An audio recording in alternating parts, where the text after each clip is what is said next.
On considère ici une fonction petit f de MNR dans Rn qui est donnée par ces n fonctions coordonnées.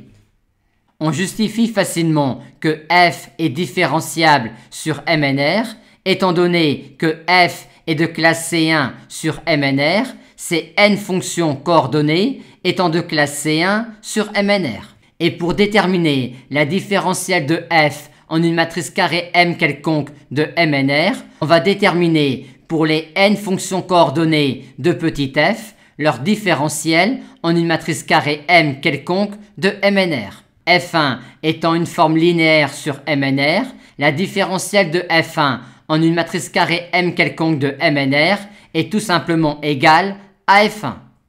Maintenant, pour F2, la trace étant une forme linéaire sur MNR, la différentielle de F2 en une matrice carrée M quelconque de MNR est la forme linéaire qui a une matrice carrée H de MNR lui associe la trace de l'action de la différentielle de cette application-là en M appliquée à la matrice H, c'est-à-dire cela.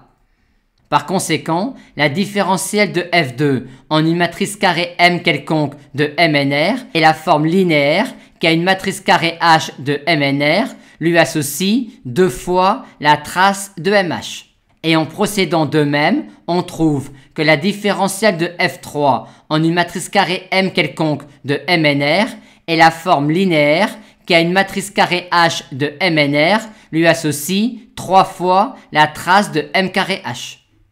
Et ainsi de suite. Ainsi, pour une matrice carrée M de MNR, la différentielle de F en M est l'application linéaire de MNR dans Rn, pour laquelle ces fonctions coordonnées qui sont des formes linéaires sur MNR sont les différentiels des fonctions coordonnées de petit f en la matrice carré M. Maintenant, dans la question 2, on nous demande de montrer que pour une matrice carrée M quelconque de MNR, le rang de la différentielle de f en M est égal au degré du polynôme minimal de M.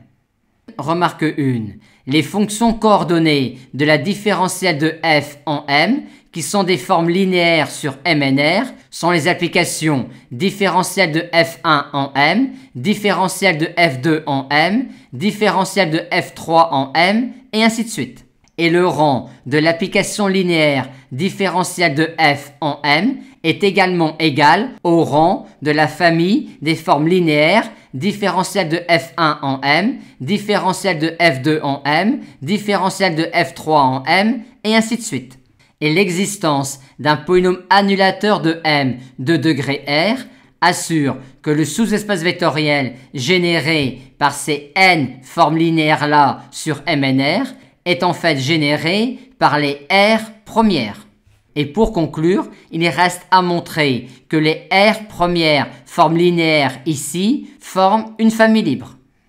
Et montrer alors que les R premières formes linéaires qui sont ici forment une famille libre revient à montrer que sous cette hypothèse-là, on peut alors en déduire que tous les réels alpha k sont nuls pour k allant de 0 à R-1.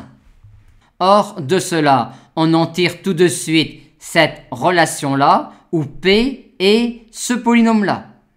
Et dire cela revient à dire que la matrice P de M est orthogonale pour le produit scalaire canonique sur MNR à toute matrice carrée H de MNR, ce qui revient à dire que la matrice P de M est nulle et que donc P est un polynôme annulateur de grand M. Mais comme on a posé petit r le degré du polynôme minimal de grand M, on en déduit que P est le polynôme nul, ce qui implique que tous les réels alpha k sont nuls et que donc les R premières formes linéaires que l'on a ici forment une famille libre, ce qui achève de démontrer que le rang de la différentielle de f en une matrice carrée M quelconque est égal au degré du polynôme minimal de grand M.